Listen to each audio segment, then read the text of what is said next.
Good day, St. Maarten. I'm Jasmine. And I'm also Lauren. Good day, St. Maarten. I'm Glenda York. And I'm Tiziana Hart. And welcome back to another edition of St. Maarten NEWSDESK. Brought to you by TV15. We bring you the latest and most important stories around the island and beyond. Let's dive into our top headlines.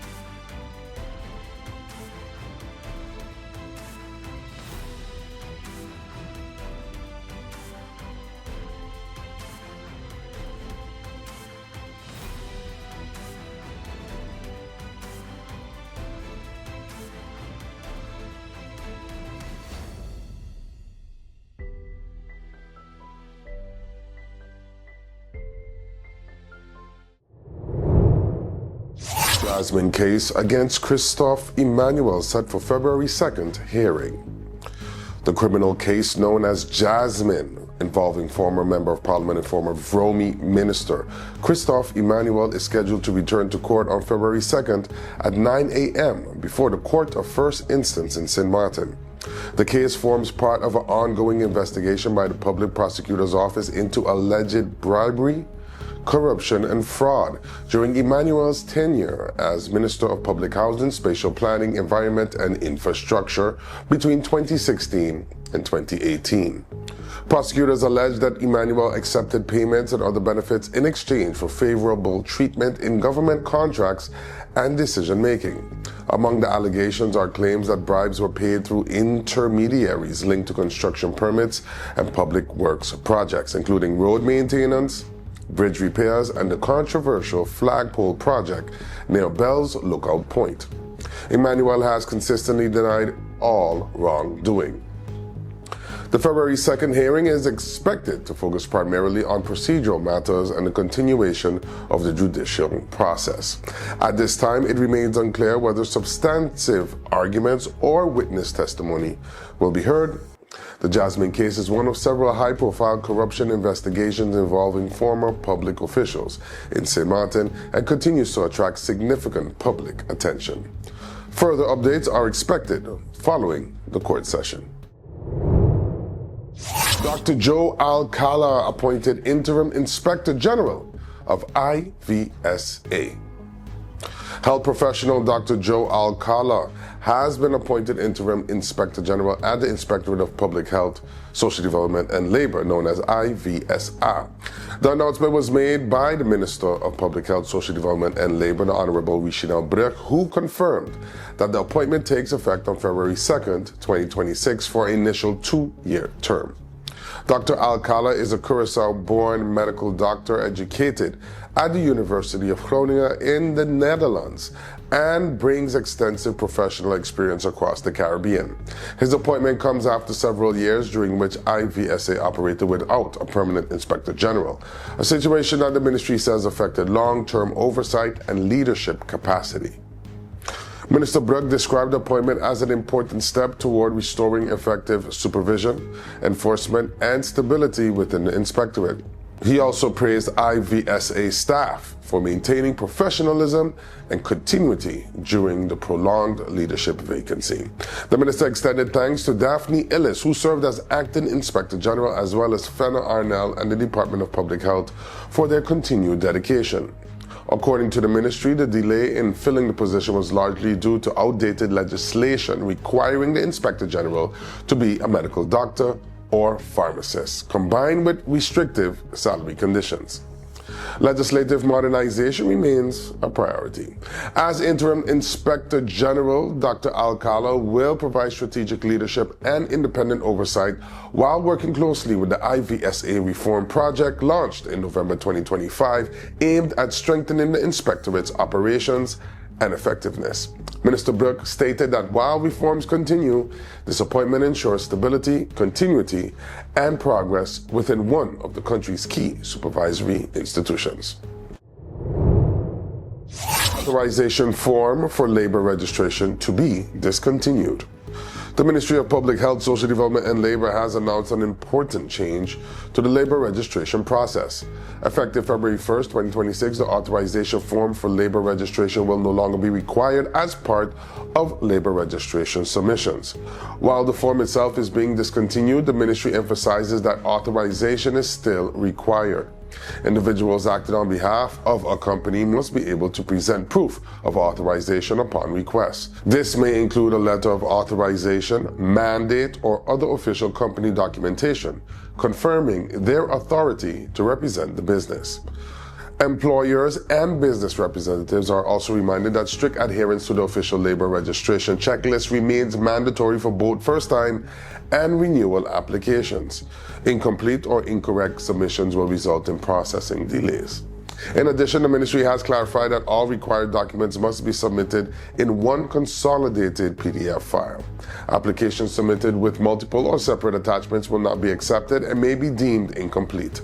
According to the Division of Labor Affairs and Social Services, these adjustments are intended to streamline procedures, improve efficiency, and reduce administrative delays. Employers and representatives are encouraged to carefully review the requirements and ensure full compliance to avoid unnecessary setbacks. For further information or clarification, stakeholders may contact the Division of Labor Affairs and Social Services via labor.registration@stmartingov.org. The official document checklist is also available on the Division's Facebook page. Hello, my people. My name is Glenna York of Sit, Sip, and Chat and Moms in Paradise podcast. You can find us on TV15 St. Martin, TVC St. Kitts, and on YouTube. Reporting from Cay Bay Media Studios in St. Martin, your NEWSDESK feature story is coming up. But first, here is Mizzy with the Sunshine Report. Hey there, it's Mizzy with the Sunshine Report, straight out of Sunshine City, St. Martin, bringing you the warmth and the sunshine you need to kickstart your day. So let's dive into today's forecast and see how the skies are treating us.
At Interim, we believe connection goes beyond signals.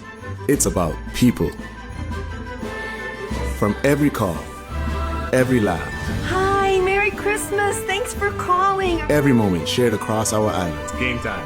we're reminded this network was built by St. Maarten for St. Maarten. I couldn't. Oh, I got you. Don't worry, man. We're good. When are you coming to St. Martin? All right, let's go. Go, go, go, go, go, go, go, go, go, go. Here's to staying connected to what matters most. Your connection, your Christmas.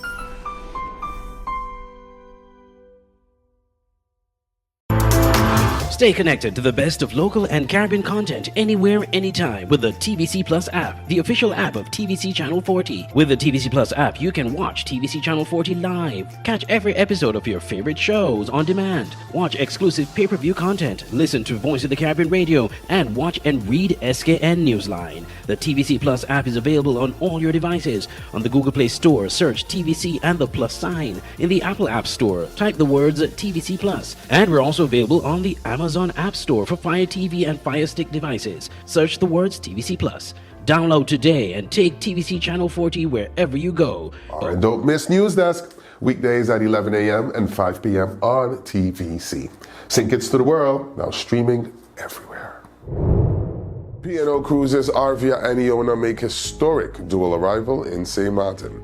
St. Maarten marked a historic milestone in its cruise tourism sector on Friday with the simultaneous arrival of P&O Cruises' two newest and largest ships, Arvia and Iona, docked side by side at Port St. Maarten. The landmark call took place just after 7 a.m., creating a striking scene in Phillipsburg and reinforcing the island's position as a premier Caribbean cruise destination. Both XL-class vessels carry approximately 5,200 guests each, making the joint arrival a significant event for the port and the cruise line. Arvia's captain Robert Camby and Iona's captain Andrew Wolverson greeted one another on the quayside as guests and crew exchanged waves from balconies and open decks, celebrating the rare dual visit. At the time, Arvia was sailing a 14-night Eastern Caribbean fly cruise from Barbados, while Iona was on a 35-night Caribbean winter warmth voyage from Southampton, England. Both ships were scheduled to depart Phillipsburg at 6 p.m., with Arvia continuing to St. John's, Antigua, and Iona sailing toward Tortola in the British Virgin Islands. P&O Cruises President Paul Ludlow described the joint call as a major milestone, noting the continued popularity of the Caribbean and highlighting the scale of the company's commitment to the region. Arvia is expected to remain in the Caribbean throughout the 2026 winter season, operating alternating itineraries that include several regional destinations, further strengthening St. Maarten's role as a key cruise hub. Partial road closure announced for Cannegieter Drive in Cay Bay. The Ministry of Public Housing, Spatial Planning and Environment and Infrastructure, commonly known as VROMI, is advising motorists and residents of a partial road closure on Cannegieter Drive in Cay Bay. As part of the ongoing concrete hard road resurfacing project from 2023 to 2024, the affected section spans approximately 170 meters, extended up to the intersection with Cay Bay Road. Roadworks officially began on Monday, January 26th, and are scheduled to take place daily from 7 a.m. to 4 p.m. The resurfacing works are expected to last about 2 weeks, weather permitting. Residents in the area have already been notified and a detour route has been put in place to help manage traffic flow. On-site workers will be present throughout the project to guide motorists and ensure safe access for both drivers and pedestrians. VROMI is asking all road users to exercise caution, follow posted signage, and comply with instructions from traffic personnel while traveling through or around the work zone. The ministry thanks the public for its patience and cooperation as these infrastructure upgrades continue, noting that the project is part of a broader effort to improve road safety and durability across the island. For more information on the concrete hard road resurfacing project, residents may contact the Department of New Works at 542-4292, extension 2402. Flow partners with Rise Foundation to support vulnerable families through Project Hope. Telecommunications company Flow has partnered with the Rise Foundation to provide extended support to vulnerable families through the Foundation's Project Hope initiative. Project Hope is designed to assist families facing financial, medical, or social hardship, not just during the holidays, but in the critical months that follow. The program recognizes that the pressure on families often continues well into the new year. As part of this effort, Rise Foundation worked closely with Leaders for Change Foundation, which conducted needs assessments within communities to identify families requiring immediate and sustained support. Through Flow's contribution as the main sponsor, more than 40 families received non-perishable food supplies in December, helping to ease household expenses during the holiday season. In addition, Flow provided shopping vouchers that are being distributed in January and February, ensuring continued assistance during the early months of the year. According to Rise Foundation, the vouchers were primarily allocated to senior beneficiaries, reflecting priority needs identified during the assessment process. This partnership allowed us to extend support beyond the holidays and into the new year when many families feel the pressure most, said Rise Foundation representatives Shiara Bowers. Flow of support made it possible to respond in a practical and dignified way. Rise Foundation expressed sincere appreciation to Flo and his marketing team for actively championing the initiative and helping transform Project Hope into a multi-month relief effort rather than, a one-time intervention. Both organizations say they look forward to continued collaboration aimed at strengthening families and uplifting communities across St. Maarten.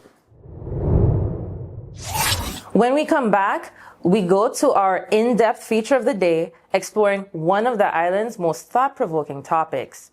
That's just ahead. Stay tuned.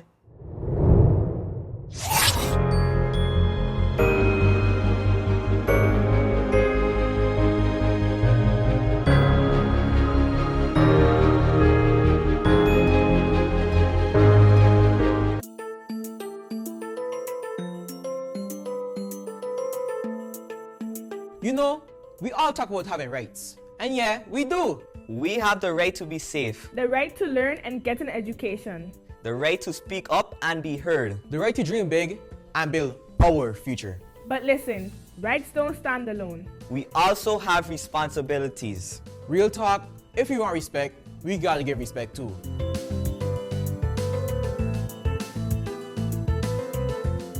St. Maarten is our home. So let's protect it. Keep our beaches clean, our streets clean, and show love to nature. Healthy island, healthy future.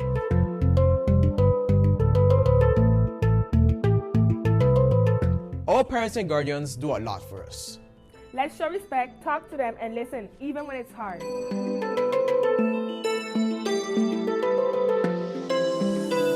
School prepares us for life. So we show up, we stay focused, and we put in effort. We want opportunities, so we work for them.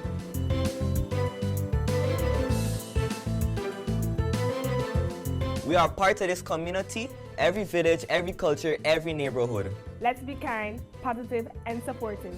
A stronger community starts with us.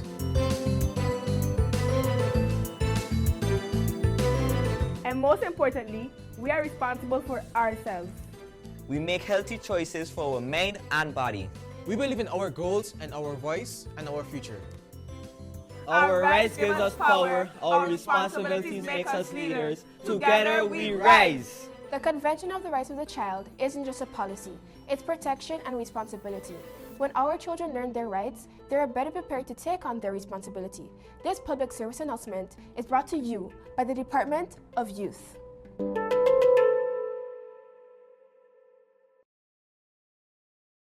Let's put everything on the table. People always give their opinion, and you can either take it or crunch it. Let them judge. We give in to the most irresistible flavor. We devour every nugget that falls in our hands, especially when it's our crunchy fried chicken. And let the crumbs fly if needed. Let them keep judging. We'll keep indulging. KFC, it's finger licking good. You could talk to your family, talk to your friends. Affordability and convenience. Community connection, that makes sense. Reliability with experience. Hey, for every love, every adventure. Number one provider, they got ya. We tell them your data is always on. You can opt out whenever you want. Tell them we always on. For every moment when you are more. Tell them we always on. Stay connected when you want to roll. Control my data, yeah. Always connected every time, everywhere. Money low, but I never fair. I know, tell them it's there. Connectivity, that's what I like. Flexibility, that's what I like. Reliability, that's what I like. Tell them, sign me up for life. Tell them we always on. For every moment when you want more. Come tell them we always on. Stay connected when you want to go. Come tell them we always on. For every moment when you want more. Tell them we always on. Stay connected when you want to roll.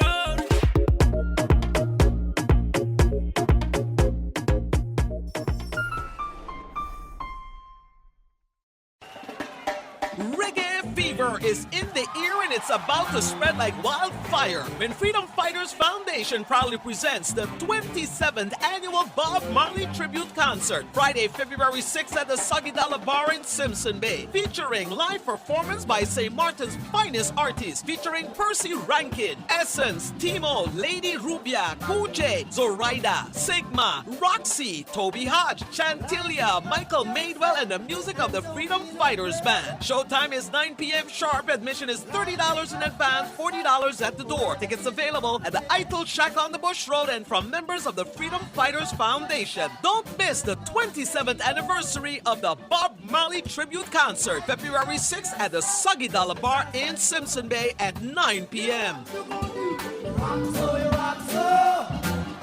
Like I never did before.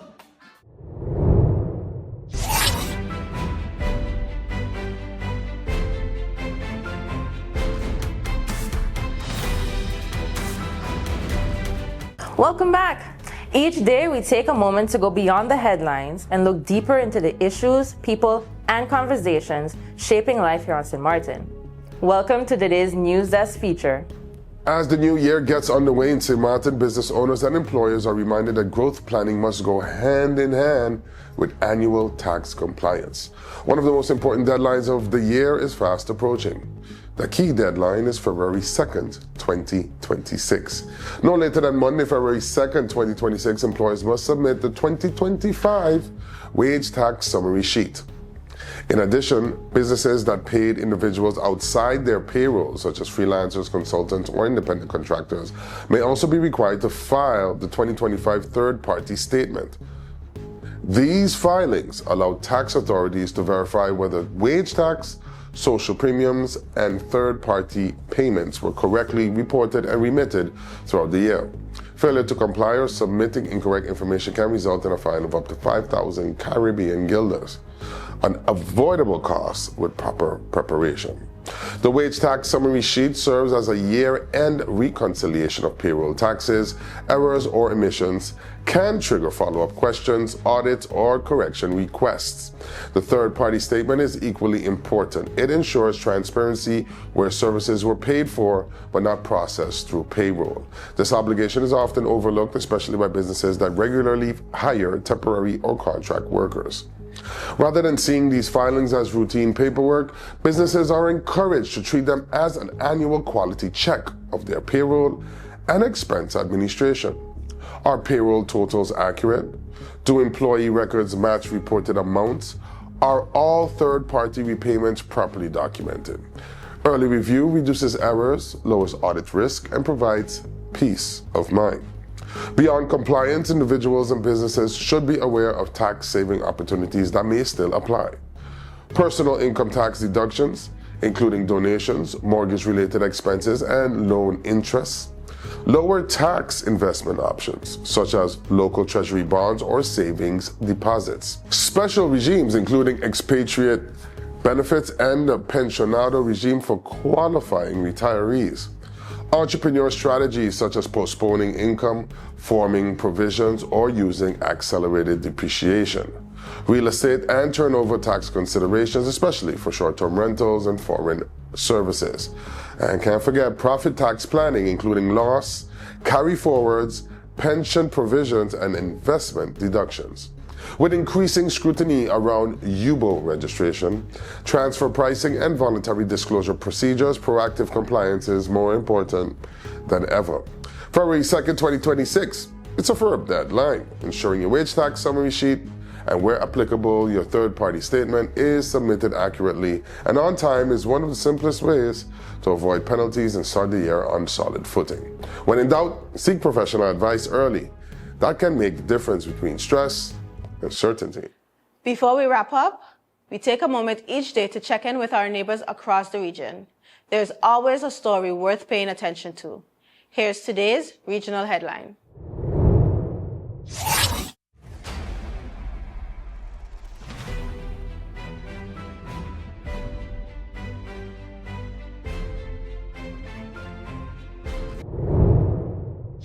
Our regional headlines. Bonaire climate lawsuit awaits landmark court ruling. News coming out of Bonaire is drawing international attention as the district court in The Hague prepares to deliver its ruling in a landmark climate lawsuit involving residents of the island and Greenpeace Netherlands. The court is scheduled to issue its decision on Wednesday, January 28th. Today, in a case brought by 8 Bonaire residents together with Greenpeace Netherlands against the Dutch state. The lawsuit centers on whether the Netherlands is doing enough to protect citizens in the Caribbean part of the kingdom from the growing impacts of climate change. Plaintiffs argue that Bonaire is already experiencing severe consequences, including extreme heat, rising sea levels, and environmental degradation, and say the Dutch government has failed to implement adequate protective measures. They are asking the court to order the development of a concrete climate adaptation plan for Bonaire and to accelerate efforts to reduce Dutch carbon emissions. Greenpeace representatives have described the case as potentially historic, noting that a ruling in favor of the plaintiffs could set a precedent by requiring a European state to take specific climate adaptation measures to protect its population. The case follows recent international legal developments that emphasize the responsibility of governments to pursue ambitious climate policies. Residents involved in the case say it highlights unequal protection within the kingdom, pointing out that Caribbean citizens face climate risk daily while receiving fewer safeguards than those in European Netherlands. The ruling is being closely watched both regionally and internationally, as it could influence how climate responsibility and adaptation are enforced through the courts.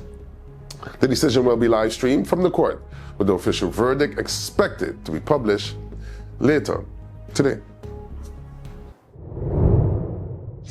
That's all the time we have for today's edition of St. Maarten News Desk. Thank you for joining us. Remember, new episodes premiere every weekday morning at 8 a.m. on TV15 and then across our social media platforms. I'm Elsa Lawrence. And I'm Jasmine. And last, I wish you an amazing evening. See you tomorrow. Keep them friendly.